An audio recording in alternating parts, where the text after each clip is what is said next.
On today's episode of the worst duelist that I've ever seen, I am playing Memento, and my opponent is playing some amalgamation of Centur-ion. We'll show you in the duel, but this is the list that I'm playing. I'm playing 44 because I'm playing a lot of bricks, most notably this, and all of these. So, yeah.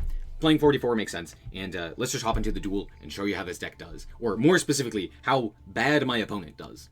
Alright, so here we are going second, and honestly, this is a pretty good hand. It is the one-card combo, paired with 2 hand traps and 2 board breakers. Extremely good. Well, I start off here with the Veiler here, because I'm almost certain that they have some sort of other secondary engine that I want to keep the Ash for, and if they have the Called By, I'm not going to, like, Ash and then Veiler the same card, even if they do have the Called By. Of course, they do have the Called By, so, oops. But yeah, that's why I did what I did there. Anyway. They search out the field spell effect. They're going to pitch Diabellstar. Keep that in mind.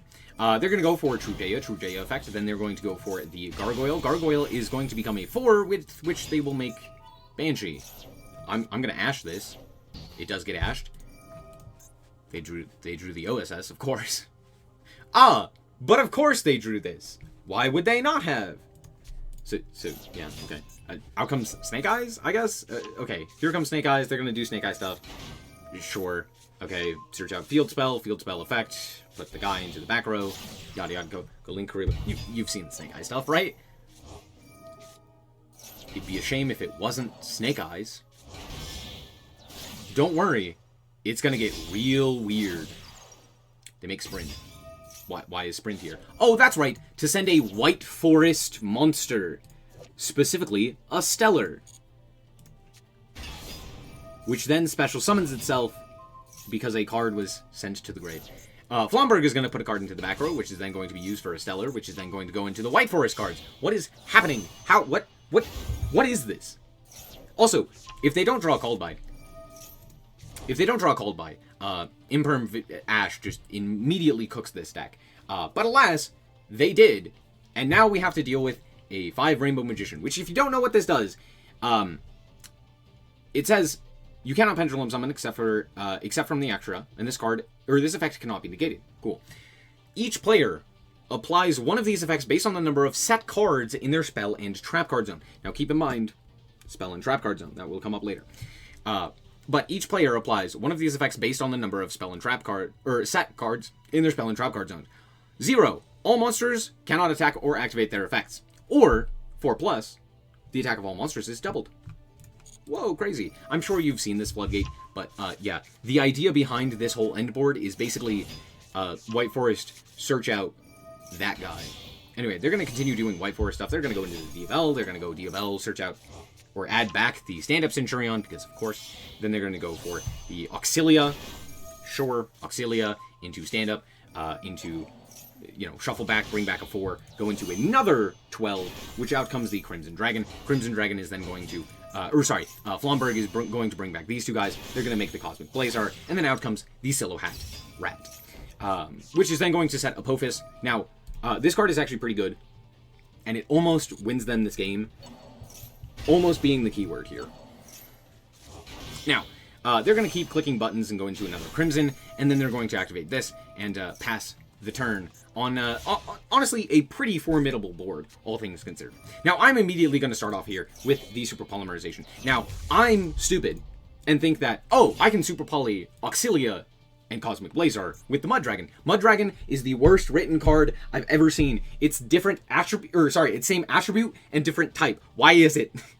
I always think it's same type, different attribute. It's not. It's always same attribute, different type. I don't know why. Doesn't matter. We Super Poly the board, and we get Mud Dragon. Great. They're gonna go Phalanx here. This guy can't be targeted, so of course. Now, remember, this card, if they have 0 set cards in their spell and trap card zone, their monsters cannot activate their effects.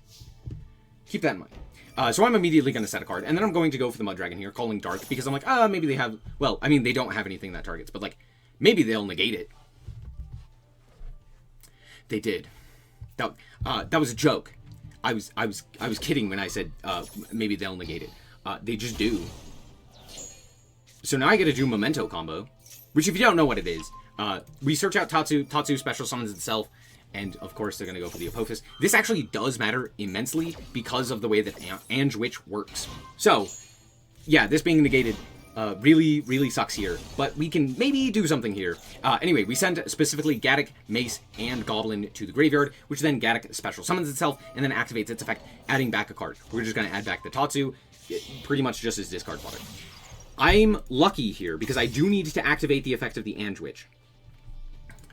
But, lucky me, I do have the ability to steal a Dark Monster, and then go for one of the weirder techs that's in here, but it does come up because Ange Witch is specifically a spellcaster. We're gonna go Selene.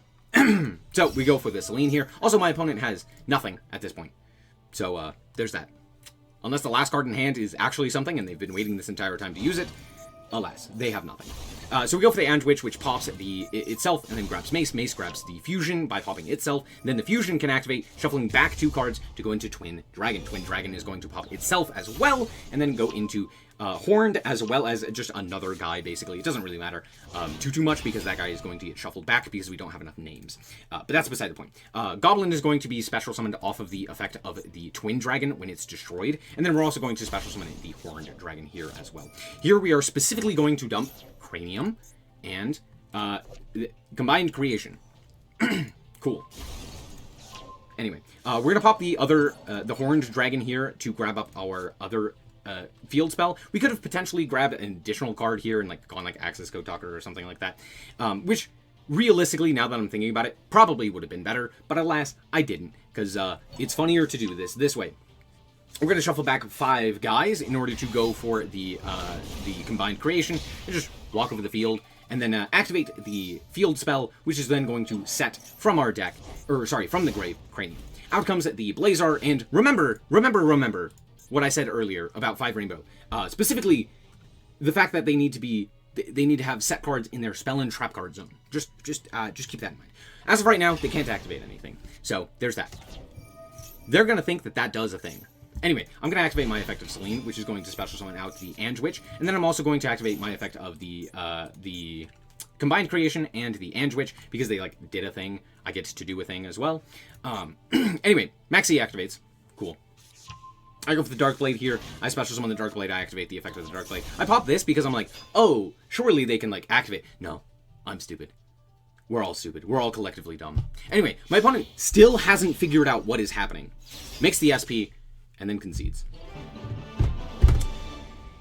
In what world should I have ever been able to even be in that game? If my opponent read a single card at any point in that timeline, they would have won that game easily, no questions asked. But alas, here we are. Thank you, Vin Lucky, for providing me with some of the most insufferable gameplay that I think I've ever seen. Congratulations. And for those wondering, here's the deck list. Would I recommend it? Not in the slightest. But here it is. Also, of course, they're using the incorrect artwork of Ash. That's my fact of the day. Thank you. Anyway, stay frosty. Bye-bye. Shout out to the Frost Guard, my members. Thank you guys so much for the support, and I hope you enjoy the content.